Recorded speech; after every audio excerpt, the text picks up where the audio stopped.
the infidelity itself changes the relationship.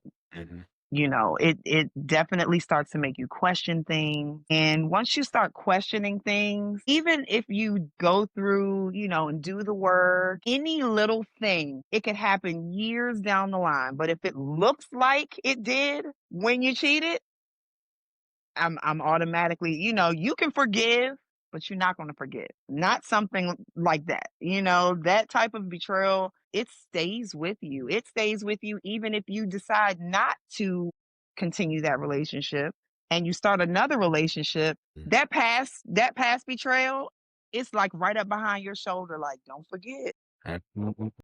The last time we went through this with so and so, that's what it was. Can trust be restored after infidelity? On this segment of It's Scary to Remarry. What's up, Brave Arts community? This is Sean Heineman, your premier pre-engagement coach, back with another segment of It's Scary to Remarry, inspiring you to love fearlessly.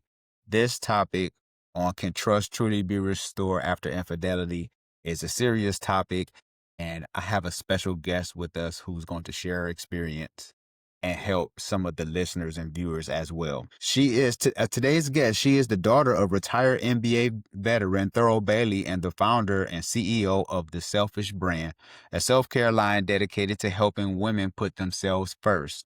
As a divorced mother of five, her relationship journey has been one of healing, setting clear boundaries, and showing up for her kids with courage.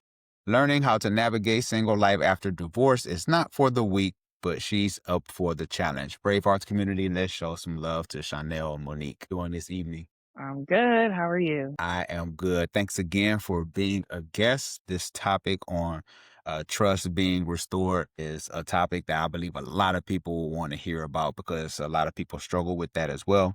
Yeah. And so I want to jump into today's topic. And you've been open about your journey after divorce. How has your personal experience shaped your perspective on whether trust can truly be restored after infidelity? Well, my experience with marriage and just romantic relationships as a whole, I've learned that trust is definitely a staple in a relationship. Without it, the relationship is not going to work. Mm, Regardless of what that timeline is, whether it's a short relationship or a long relationship, without trust, it's not going to be a forever relationship. I would say that trust can be restored after infidelity, but it does have a few key factors that are important. If the infidelity is habitual, that's probably not going to be a relationship where trust can be restored. But if it's something that was like a one time deal, bad decision, let's move forward from here, I think it can be restored. It just definitely has to be work put in on both, from both parties. Hmm. I feel like the unfaithful partner has a responsibility to take accountability, make the other partner feel heard and understood and reassured that it's not something that's going to, repeatedly happen. And then too, the person who, the betrayed partner has a responsibility as well because you have to be open to being able to allow the other person to restore that trust. You can't use, the infidelity as a weapon. Every time you get in an argument or something, you're bringing it back up because you're reopening those wounds. So I would say that it can be restored, but it's just not going to be easy. It's going to take work from both sides. Yeah, I agree. And I love that you said both sides because even though there was, an offender, it still takes two. It's still a relationship, right? And I love how you address both sides because it's easy to be the one who was offended where you have a conversation about anything or the one who cheated disclosed some things and Hmm. all of a sudden now you use that as a weapon like well oh well she had on a red coat too then huh it's just Hmm. and so sometimes you got people who was the cheater and they like oh you haven't got over it yet and using that as a weapon and healing has no timeline so Definitely, definitely. yeah, I'm glad that you brought that up. I do want to ask a question though, and this is not in my Hmm. notes, but as I hear you speak, because I hear this from women, and let me know what your thoughts are.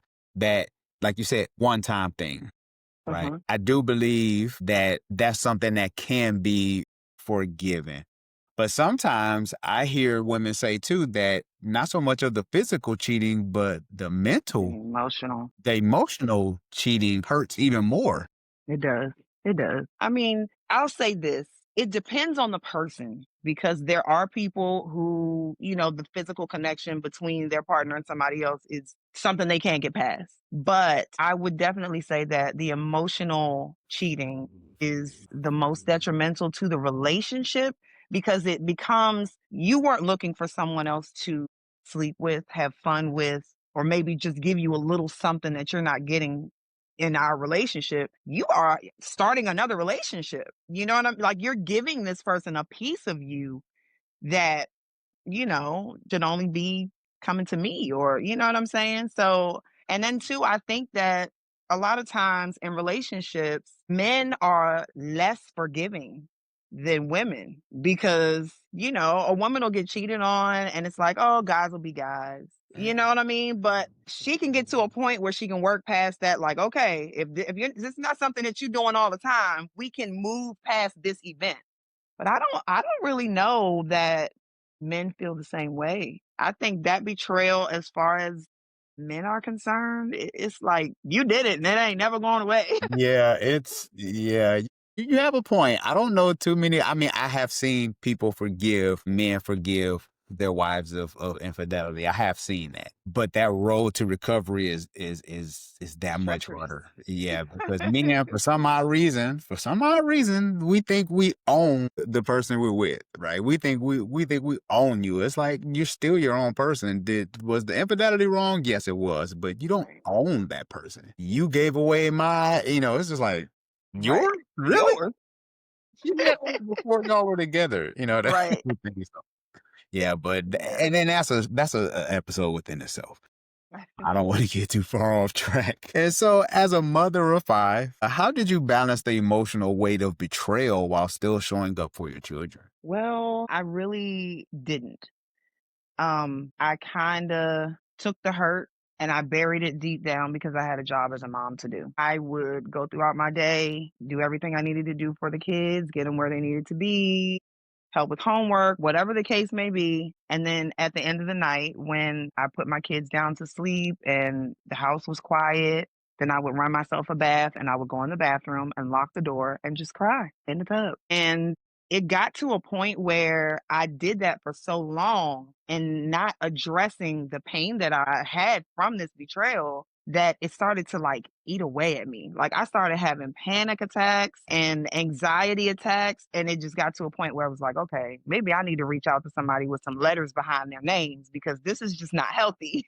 Yeah, But once I did start doing the work and, seeing a counselor, a therapist, and it was just individual therapy, not couples counseling. At this point, I was worried about me and how I could move past, this betrayal. yeah, Once I started doing the work, I was actually able to, address things, actually take my responsibility or accountability for my part in what could have led to this. Not saying that necessarily that my partner stepped out because of something I wasn't doing, right. but sometimes in a relationship, you can get so, I guess, complacent in the relationship that you don't realize that you aren't doing the same things that you used to do, or you're not appreciating the things that you used to appreciate. And little things like that can grow so large that they'll lead to infidelity, especially if you don't have like a good communication between the two people. It's like a breakdown. It's like a silent breakdown,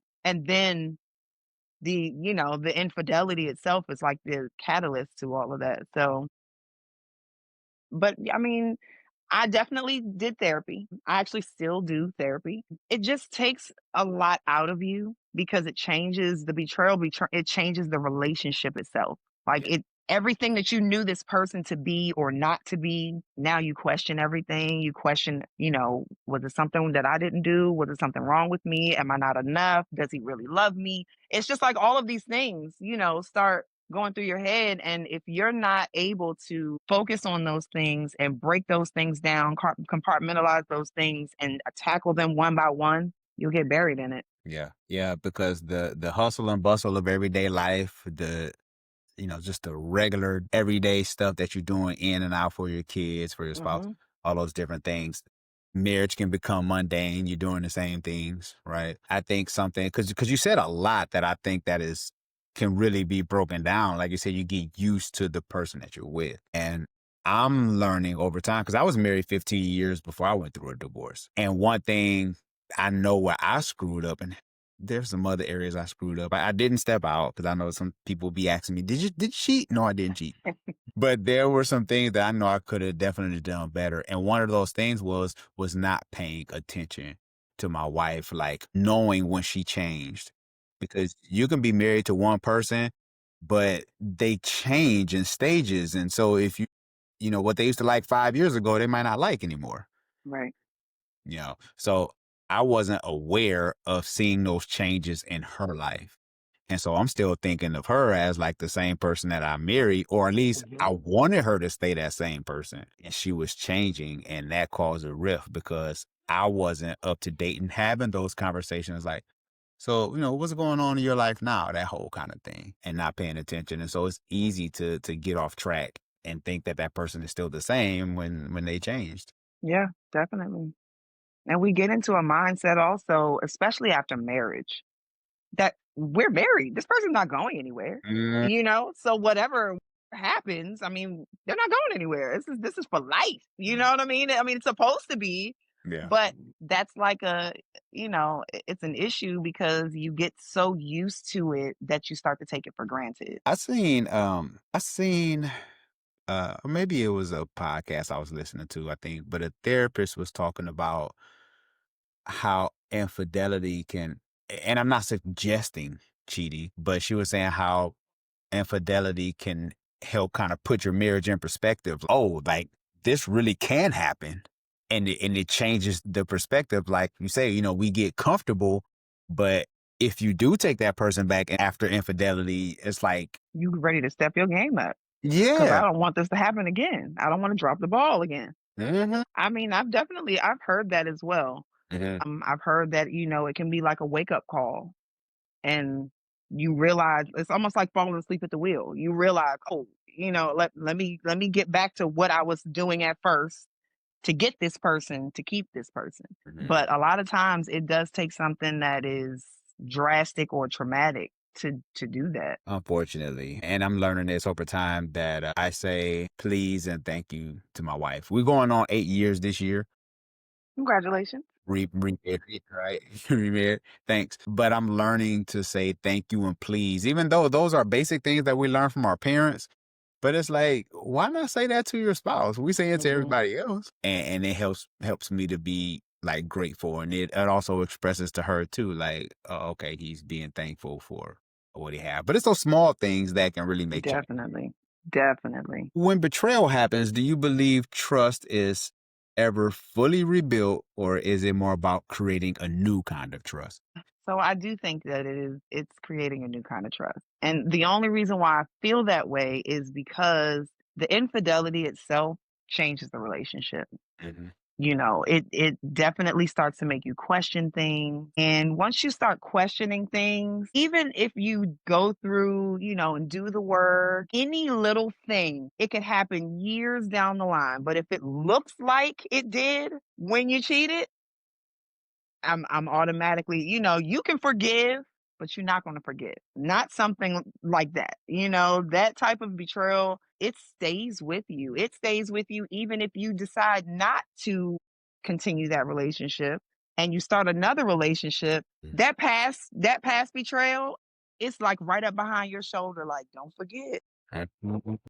the Mm. last time we went through this with so and so, that's what it was. I do think that it is building, you're almost starting from scratch. You somewhat are starting from scratch because this person is no longer your safe space like they used to be. Now you have created something that I feel like I need to be protected from as Mm. opposed to you protecting me from, I mean, and that goes both ways, male and female, because even though, a lot of times men are seen as the protectors, women are definitely the protectors of men's hearts because y'all got them. Y'all are emotional creatures, just like us. It's just the difference in how you express those emotions. But Yeah, I mean, I think I really do think that it's building a whole new trust. Because Mm. apparently the first time it didn't work anyway. So we Mhm. need to sit down and rethink this and go about it differently. Yeah. So it's all new. It's all new. Yeah, I agree. Yeah, because I was listening to Chris Rock one day. I think he was in one of his stand-ups or something, and he was talking about when you step out on your spouse, preferably when a man steps out on his wife. He was like, you don't think that if she takes you back, she's a whole new person. You have to learn to know her because of the trauma you caused. Right. And so 100%. now, yeah, and now you're starting all over again when actually y'all were good, and y'all Mhm. might have been dealing with life and stuff like that, life as it happens, but you've lost a piece of this woman and now you have to learn how to adjust with her as well, Yep. so 100%. yeah. 100%. That I think that comes with just any type of transgression. You know what I'm saying? Like if you lie to someone, they find out you're lying, they're going to now wonder when you say something, are you telling me the truth or are you lying again? I mean, unfortunately, it takes a minute to get to a place where you're even ready to move forward and start this new journey of trust. Because the last journey crashed and burned. Yeah, it's definitely new territory. I want to ask you this since we're talking about it. Do you think is infidelity the same when someone that stepped out on you who you were married to, or is it different when you're in a different relationship, but you're still dealing with that hurt from the past person? Does that make sense? It does make sense.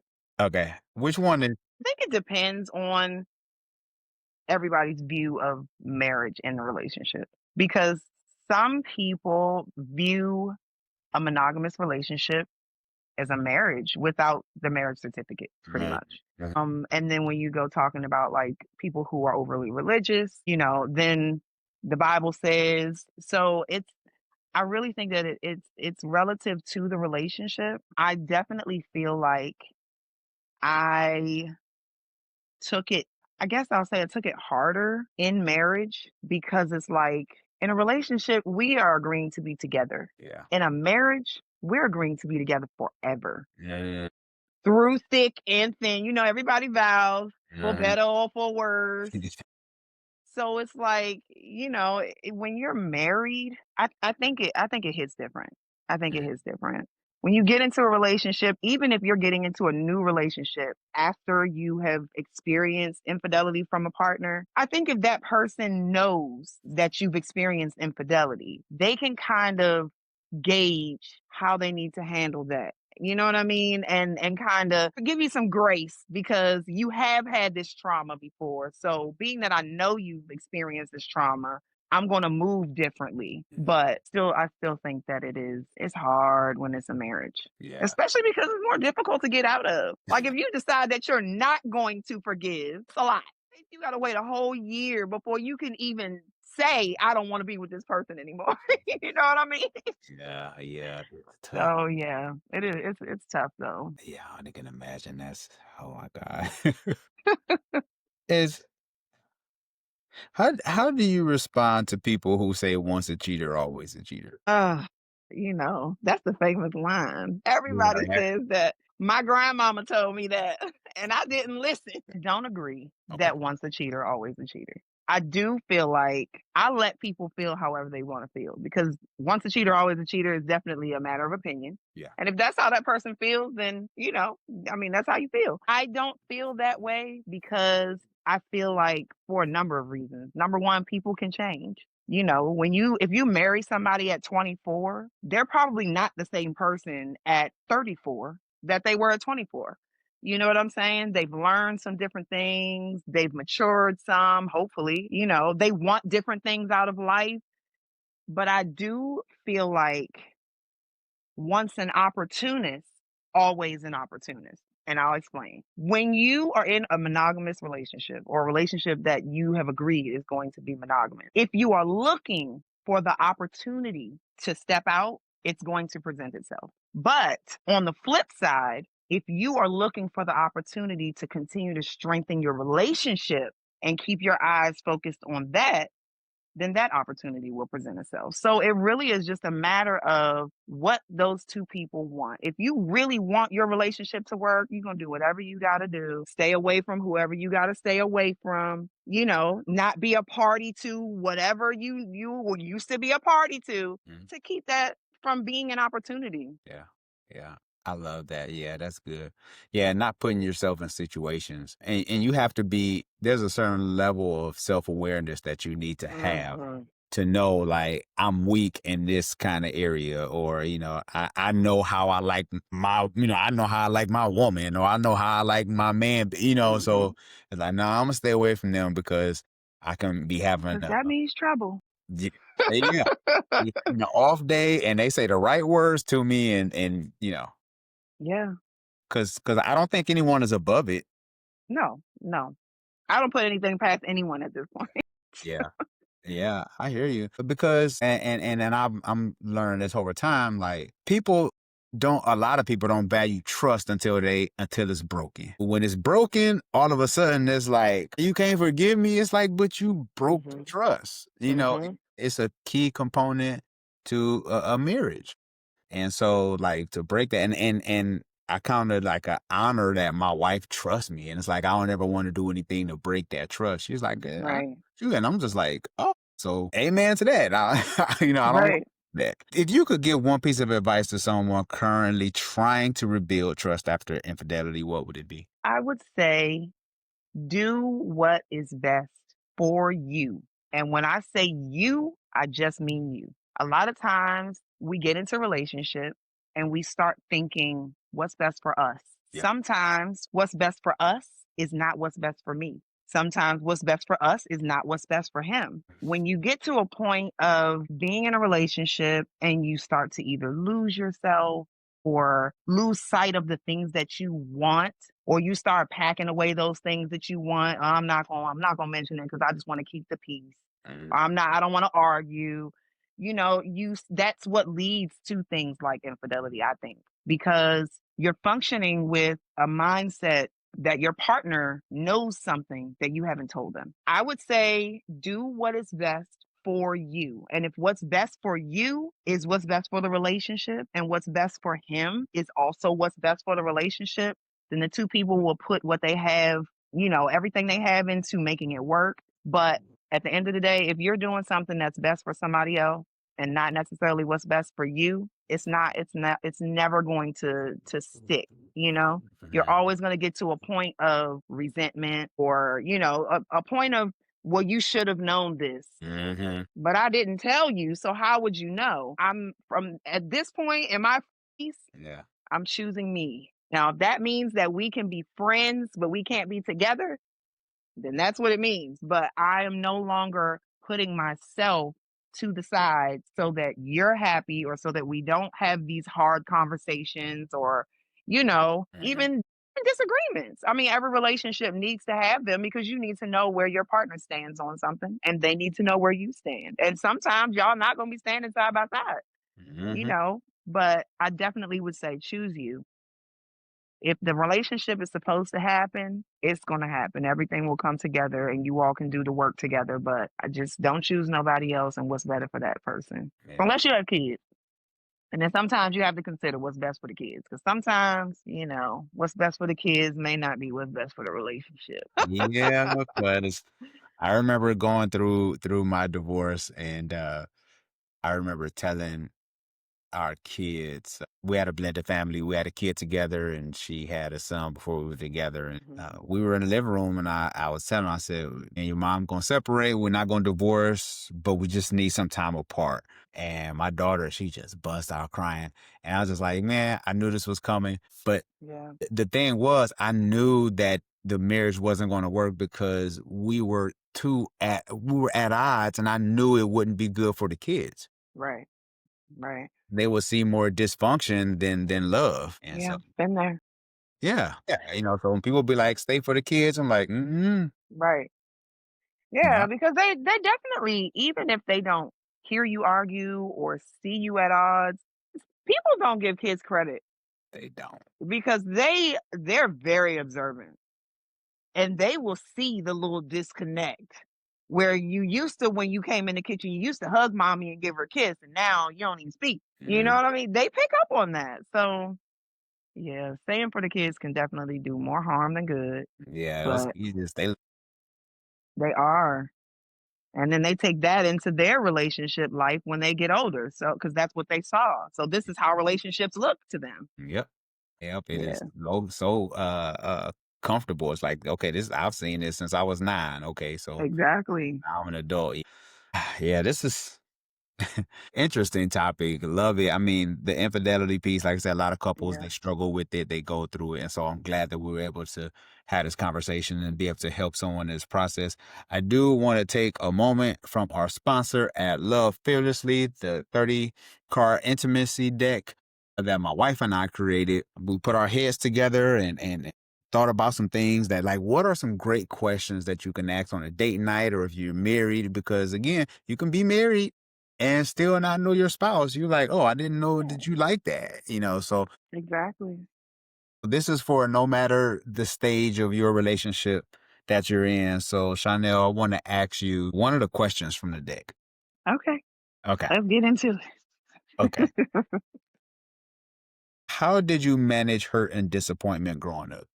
Well, the first thing is, growing up, there were times that I was disappointed and hurt and did not even realize it because it was so normal. It was just like, oh, it happened again.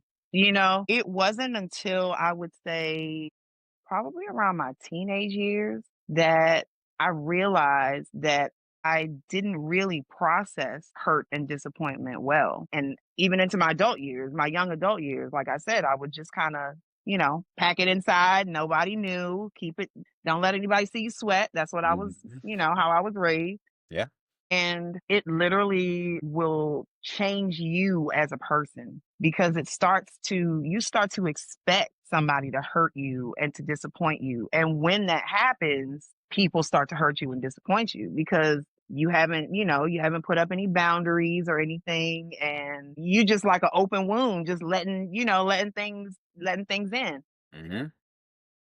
So I would definitely say that it's more so how I handle the hurt and disappointment that kind of made me want to change things and reshape, how I do things and be able to set healthy boundaries and stuff like that. Because that was never anything that I was taught. Yeah. I was born in the 80s, came up with stay in a child's place, Yep. talk when you speak when you're spoken to. So little things like that kind of resonate with me. Like when now that I'm a parent, when I deal with my kids, I parent totally differently than I did, than I was parented Hmm. because I remember, being disappointed and hurt and just basically being told like you're a kid. I Yeah. can say what I want or I can do what I want because I'm an adult, but you just have to kind of deal with it, suck it up. So, I mean, I parent differently because of the fact that I just had to kind of have my little bucket and just put my little pain and my disappointment right in that bucket because nobody cared. I hear you. Nobody cared. I hear you. I grew up in that era. I totally get it. Believe me. Right. Believe me. So before we end the show, I want to have Chanel and Uncut. This is no wrong answer. You don't want me uncut. I might say something that you like. We're gonna have to do a retake on that. No, we good. We Okay. we we kicking it now. So Okay. it's yeah. So I want to ask you a couple of bonus questions. I won't say Okay. uncut then. I'll say bonus questions. All right. All right. Okay. Okay. What is the biggest mistake you see women make when it comes to dating? A lot of times, and I've seen this on social media all the time, expecting more than they are willing to give. I get it. I do feel like I'm the prize. But I also feel like when I'm in a relationship, my man is the prize to me, and I should be the prize to him. A Mhm. lot of times I see, especially, younger women, I'll see on social media like, oh, he better take me out. He better spend this. I better go to this place. Don't take me to, this restaurant. That's too low end. Girl, he don't know you yet. And what you're putting out there isn't something that's positive because you can find a good man who can't afford right now to take you to a high end restaurant, but he'll treat you like a queen. You know what I'm saying? Yeah. It just really depends on what's important to you. And I think that now dating is like it's hard than outside. Don't expect too much and not want to give enough. Yeah. Everybody wants to, take, and not realize that in order for you to be treated a certain way, you should warrant that treatment and vice versa. You know, um, a lot of times people just want more than they're willing to give. And I think in all aspects, Yeah. financially, emotionally, you want me to tell you every move I make, but I don't know nothing about you. I don't know where you are from this point to that point. I just feel Yeah. like people just don't think that. I mean, they think that they deserve more than they did, really. Wow. That's a great answer. Wow. Fill in the blank. My last relationship taught me. Not to treat a man like my husband if I'm not his wife. That's what I learned. From seeing your parents' relationship, what did it teach you about relationships? So my parents were never married. They had me when they were very young, 19 and 20. So the little bit that I remember from their relationship was literally like maybe when I was like 3. One thing I can say that I do remember about my parents' relationship that has definitely shaped me is the back and forth. Like one minute they were together, the next minute they weren't. Then the next minute they were back together, then the next minute they weren't. And me as the kid in the middle of all of this, between the two of them, I was the only child. It was like a yo-yo. Like, I like your dad, and then I don't like your dad.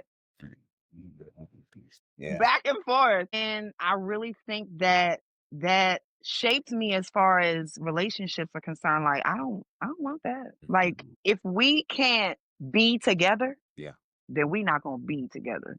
Yeah. I don't do like the break. You know how somebody say, oh, let's just take a break. Uh-huh. Let's just step back. We're gonna Mhm. pause our relationship. You go do you, I'm gonna go do me, and then we're gonna reconvene. I don't do that. Yeah. You can go do you. I'll go do me, but we probably won't be reconvening. Yeah. I don't know. That might be to a fault. I That mean, might be that might be something bad. That might be why I'm not married. people do that a lot. They like, hey, it's not considered cheating, so we can just kind of take a break. So it's not cheating because we weren't officially together. So I don't know how I feel about that.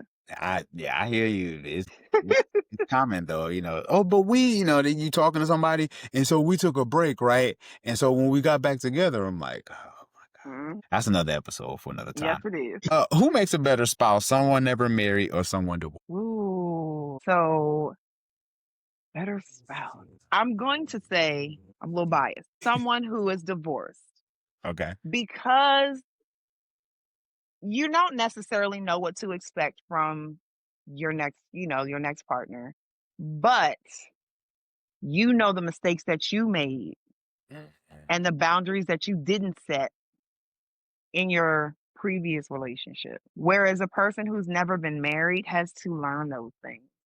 Yeah. Mm. Marriage is a whole other thing, and it is not what you think it is before you've ever been married before.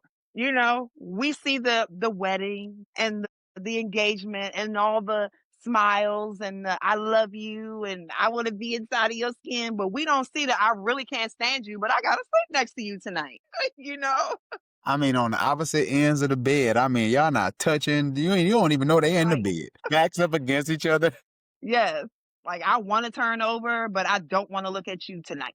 So I'm just Hey, gonna say this way. Yeah, I mean, I just think that because it's new, if you've never been married before, and it is a different beast than a regular, than just a relationship. it is. It's way more commitment, and you gonna put up with some stuff, including the other person's family. Yeah, That could be a problem. You know what I mean? that's an episode within itself, an It in-law. is. It is. And I really feel like when you have never been married before, those things, it's like you got tunnel vision. I love this person, or this person makes me feel this way. But it's so many things that you just don't realize are ahead of you in a marriage because you've never experienced it before. Yeah, I agree.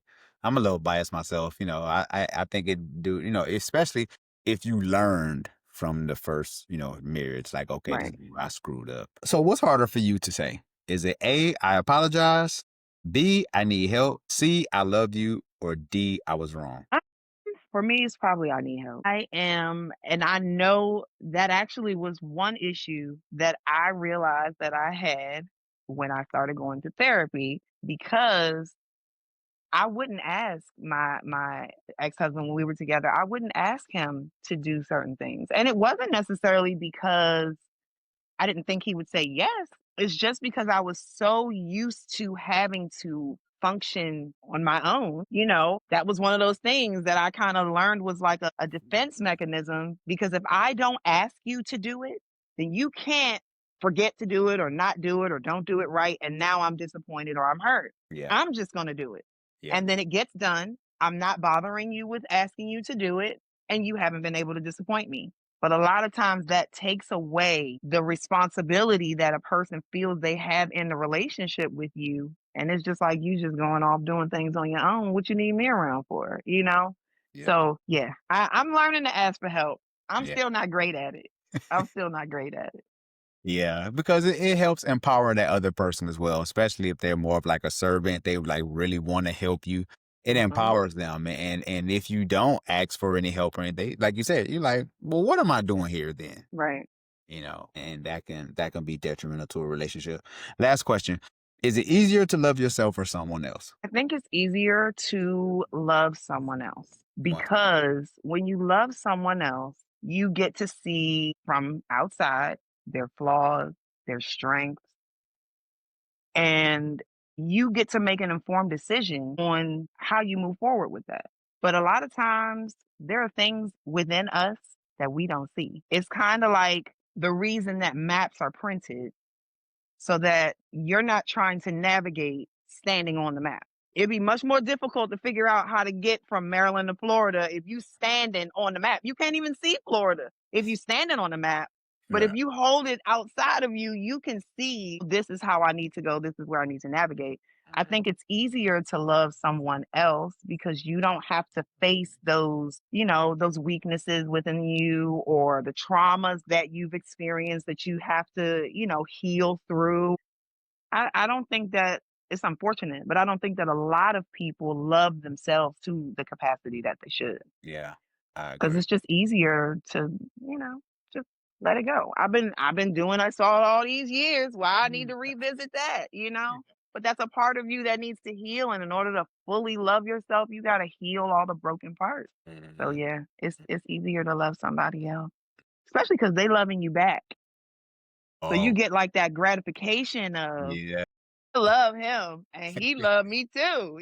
When you loving on yourself, sometimes that love. So, yeah. yeah. Yeah, because I ask people, at what age did you fall in love with yourself? And when I ask that because I'm like, when did you love yourself in its totality, like the Hmm. good and the bad? And the bad. Right, right. You know, to accept you as a beautifully broken person. But anyway, that's another It episode. wasn't until my 40s. Same, Honestly. same. I'm just like, man, it took me all this time, but better late than never, right? Yes, that's true. That's Y- true. Yeah. This has been a phenomenal episode. Can you let everyone know about your brand and everything that you got coming up? And yeah, tell us a little Yes. Yes, yes. insight on the other good stuff. The Selfish brand is a self-care line. We have things like lip glosses, body butter, body scrub, just little things that a lot of times we'll take for granted. And my website is theselfishbrandllc.com. I have a Instagram page as well, and it is We Are Selfish Brand. It was something that I just came up with because I'm a licensed cosmetologist. I don't do hair anymore, but I used to have clients who would come to me with like different scalp issues or skin issues from like when I would do makeup and stuff like that. And I just started developing natural products that don't have ingredients on them that you read and have no idea what that word means. Just so that it was a little more if they had sensitive skin, it was easier for them to use it and not have any type of issues, breakouts, that type of stuff. So but that's my baby. It's just getting off the ground. So she's new. But check me out. Yeah, for sure. Well, I'll have everything linked in the description so that way if anyone want to purchase and support, I'll have all that link below. Awesome. Thank you. Yeah, well, this has been a phenomenal episode. Thank you for your transparency, your You're honesty. And, welcome. this is, again, a topic that I believe that can really help someone. So, Brave Hearts community, you heard it here. Make sure you hit the subscribe button. Make sure that you share this video with someone because you never know what someone is going through in this video That is truth. to help someone. Yes. Yes, for real. You never know. If you are listening to this via podcast, make sure you leave a rating and review on Apple Podcasts. By doing so, put you in a drawing for a free Amazon gift card. Who doesn't like free stuff? So Especially when it means shopping. I know, right? That's a twofer. It's for me, right? All you gotta do is just leave a review. So do that, and yeah, and we will see. And so thanks again, everyone, for joining us tonight. Chonell, this has been a phenomenal episode. Brave Thank Hearts you, community, Sean. take care.